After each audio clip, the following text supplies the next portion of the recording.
I'm here to talk about organic growth and change of habits of any customer you might have. That's me when I was young. 10 years in digital, I was like in the golden age of the ad networks for the ones that were there with me, Burst campaign, praising instant traffic and so on, not talking about fraud. Then I moved to Amazon and Audible as director of acquisition and brand, then to Joker. Joker is a quick commerce company in the likes of Getir, Gorillas, I don't know the one you know, but focusing in Latin America. And I've just joined Tonser 4 months ago, and Tonser is a startup from Denmark working in the football industry. So I'll come to that. And so just wanted to also talk about an ebook. I was participating in the writing of it, written by Temper, which is quite interesting for the topic that we're discussing today, because it's kind of a guide that was done in November. I think, Gwenole, you can correct me if I'm wrong, to help user acquisition during an economic recession, doing some parallel with all the recessions and so on.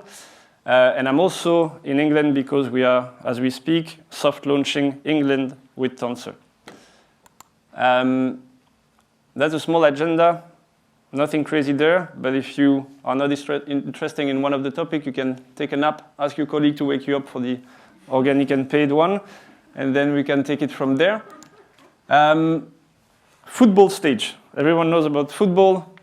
Important things to know is like you have around 55,000 pro players.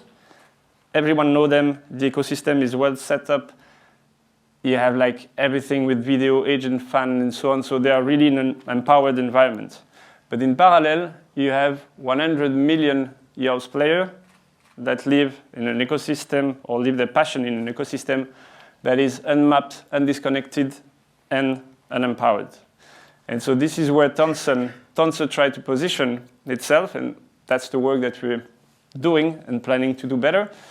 We want to be the app that empowering the player to unlock their full potential. So I will not do the full speech, but it's still important to understand how the app is working so you can get the sense of the presentation. So basically, every young football amateur player can use the app, fill their stats, and then have a lot of gamification, content, and things based on their team, their teammates, their stats. But then we also want to work on opportunities. So we have like 3 pillars in our company. We want to have that feeling of teammate, even if it's an app and if it's digital. How do you keep that feeling out the pitch inside the app? The recognition is super important. So how can we create content that will push recognition from your peer, from yourself, clubs, leagues, and how can you feel a bit more like a pro by using the application? And the third one, which is the most important because it's really what we're trying to sell, so it's the opportunity. So we want to give people that are outside of the traditional circuit of the academy, young players, that don't have visibility, that don't have opportunities, we want to create that for them. And so might seem a complex slide, but it's not that much. So you use the app, you fill your stats, we create physical opportunities for you. So you have the biggest aspirational footballer, they will play in front of our partner clubs, so the likes of Southampton, Leipzig, AC Milan. So we create real opportunity for them to be discovered. And then we are pushing now all the efforts on creating more Tonser events that could give any everyday footballer visibility with brands, unique experiences, feel like a pro. So that's really what we're trying to do as a brand. And so everything that I'm discussing today is obviously based on our audience, the challenges that we have and our own specificities. So I'm sorry if you cannot relate to everything, but the thinking process, or I do hope that the thinking process and a few things that we will mention will still help some of you, and then otherwise we can still brainstorm during the next coffee break. Mapping the ecosystem of Tonser. So Tonser is a multi-sided platform. So we obviously have the players, the one that I mentioned, which is our core user acquisition funnel challenge. But we also have club partner, brand and advertiser, and those are the 3 main pillars for now. This year, we also want to integrate the scouts, parents of the player, super important, they are still young kids, agents, and coaches. It's very important to understand this. I will talk a bit later about the network effect. And I think for every brand, or especially when you launch a brand, you launch a country, it's super important to understand the network effect. I think someone will talk about that more today, if I'm not wrong. But I still wanted to quickly discuss about that. So few other specificities: audience 13 to 19 years old, Gen Z, beginning of the infamous alpha. I didn't know about that, I had to look for it, but Gen Z is like almost done. Now it's the alpha coming. We don't have paid events in the funnel, which is better than when you have a subscription model. It's like a struggle and so on, but we still have a long onboarding funnel. So from the download to what we consider being the North Star for acquisition, someone joining your team, you still have 6 clicks. We have a startup budget, which is a challenge. It's not like Amazon or Unicorn. You need to really be smart on the way you're spending things. Mention the network effect, super important for a brand like us. And again, really want to emphasize on the Gen Z, which is obviously key for us. That's one of the many quotes that you can find about Gen Z. I'll not read it, but basically it tells you that Gen Z are changing the way they perceive advertising. And so you shouldn't just put an ad out there and expect that it will work. They expect much more than that. They want to be almost part of your company. They want to fit with the values of the company. They want to be part of a community. And it's super important to keep in mind if you want to gain that audience. Few things about also the changes in the habits. So it's not only about Gen Z. First, it's the economical situation, everything that we are living now. We went from COVID accelerating many things in the digital industry, changing the behaviors and so on, to a direct recession. Or I don't know if we can talk about a recession, but maybe recession wannabe. And it completely changed the habits. And so that was like why I was mentioning the ebook. Before joining Tonsor, I was actually working with one of the biggest self-attributed network that I cannot mention to understand the change of purchase ad adoption habits in the platform. And you had 2 interesting takeovers. The first one is that people are exponentially clicking on ads with promotion in it. But at the opposite, the interaction with the ads are decreasing because the compulsory buying is decreasing. And so it means that people will not even trigger or try to trigger the interest for your ad because they don't want to be in that potential buying process. So the ads are also losing some interest. Still wanted to put one number in the presentation because I think it's important to have one number. In 2007, between 2007 and 2009, economic crisis, the ad spend lowered by 13%. So it means that we could also expect something similar, which means less budget. If you are backed by investor, small startup, you need to be smart and you know that you will get budget cut. So budget cut is probably the new normal. That's maybe the title of the presentation. And so more than ever, you need to find ways to invest smartly.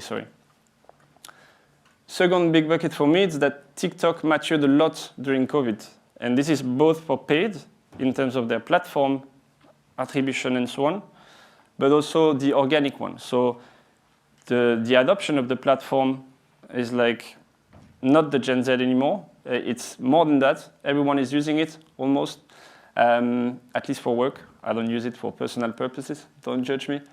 But then, more than that, for us, when it comes to Gen Z, TikTok is becoming the new search platform. So as Tonsor, we have almost no search intent on Google. So the question is like, how should you prioritize all the SEO, website, and so on? So for us, website will probably become a B2B landing page for brands, clubs, partners, press. But the search efforts, or I hope that the search will evolve in that direction, will probably be on TikTok. SEO is still very important for all the buckets that I mentioned, but less for the players. And And then it's also what I mentioned at the beginning with the quote is the Gen Z content consumption. So that is changing a lot. So you probably know that they like video, short form, but also a lot of studies are showing that they truly believe that companies need to improve the society and not the opposite. And so as a company, as a brand, you have a social responsibility. So you also need to be able to get that message through the content or the ad that you put out there. And the third one, which is quite interesting because we live in a digital era, they need the feeling of a community. So you need to be able to build a community while building a brand. So how can we manage or change the approach of paid media and organic growth? What I will talk about now is like a few things that we started to validate since November with a lot of successes and a lot of things that we still need to validate in 2023. But again, the first metrics are super promising for us. In terms of paid, as simple as budget allocation, and then how do you compensate the potential cut with social media, and how do you nail the network effect? Those are, for me, the three big buckets, the three big things that you need to remember. Thank you, Alex. Budget reallocation. So I think first thing first, it's super important to understand the seasonality of your brand. And there is, for me, always that question of, when you do paid advertising, are you creating your own seasonality based on the competition and so on? And do you really understand your seasonality? So for us, might seem easy because we follow the football season. So we have a seasonality that is more or less defined, but then how do you think about your investment in that seasonality? This is a simplified view, obviously. What we are doing now is like we push on reactivation pre-season, so existing users, inviting new teammates, changing teams, like all those things. Big focus on paid media at the beginning of the season, talking about what we've done last year, user stories, like really pushing the brand out there, and then focusing on content, social media, news stories, events. For us, it didn't really make sense to push paid acquisition at the end of a season because you are bringing users that will not have the right experience with your app for the next 2 months when there is a break. So specific to football, but you probably all have your own specificities. Something that I wish you can all do if you work in paid acquisition that I was able to do for the first time of my life, it's cut all paid cost spend for 1 or 2 months. Finally able to do that, life-changing. You can really see the incremental impact of your spend, and you can learn a lot from that. So I know it's quite complicated. I've never done it for 9 years or more. You have targets, you have investors, you have a boss. But if you can do it one day, that's amazing. Second best day of my life, probably. And then, from the test we've done, this is more or less what we do. And then you know about the events. We obviously want to put the events out there. So when we create real opportunities, we invest paid media there. So we work a lot with influencers as well that does content for us. And then we can also sponsor the content that they're doing. But it's related to something concrete with the brand and with what we're selling. It's not just an ad to download the app. This is a quite interesting graph. I'm quite creative when I want.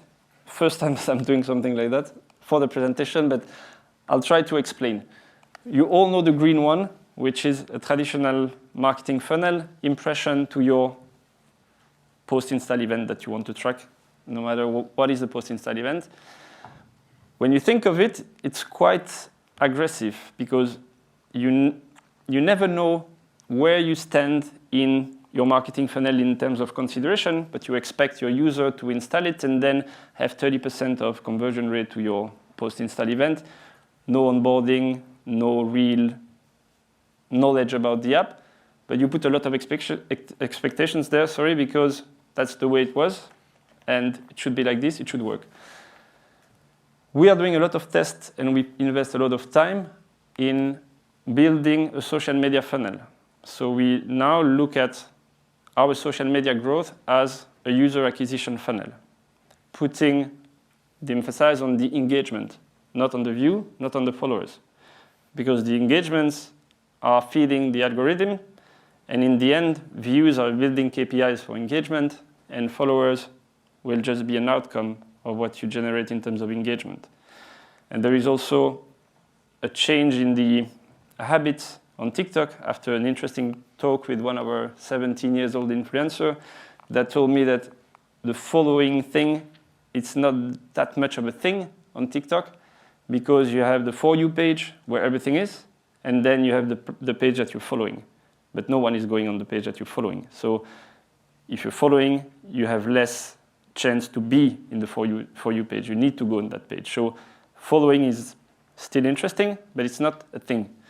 And so engagement, you have many types of engagement that you could look at and to create your own funnel, like a vertical funnel, which give you two big advantages in my opinion. The first one is that you work a lot on the consideration phase, and you really educate everyone out there with your product, but more than your product, with your brand and what you're doing. And the second one is that you can also open some communication channel with your users. So we are using ManyChat, for instance, where you can create conversation out of an engagement from a post. This is something that you can use after as a mechanic to convert your off-app community into the in-app community, which, when you look at the blended CPA, is way less expensive.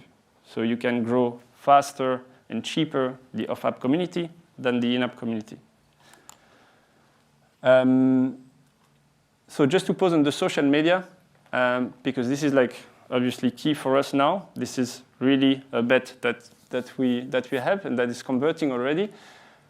You need also to be able to create channel content specific. It means that before we were doing all the formats for all the channel, for all the purposes in your marketing funnel. It's a lot of time, a lot of effort, a lot of focus. I think you still need to be able to identify what is the main purpose of your channel that you're using, what is the best format for it to impact the purpose that you want, and how do you link all the channels and the format together.